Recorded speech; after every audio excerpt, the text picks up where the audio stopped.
من 5 ماه حامله‌ام. نه ما باورمون نمیشه چون ما شب عملیات اونجا نبودیم که.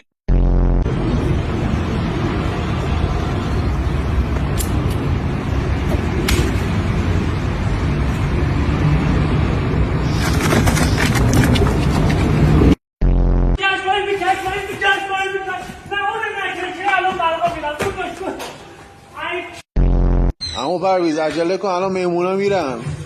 اما پرویز واقعا موهات خیلی قشنگه خداییش عالیه.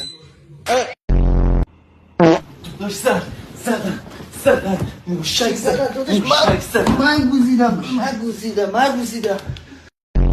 Pa' que esté en la casa. DJ Angelo. Ella conmigo andaba martillando. ¡Ah!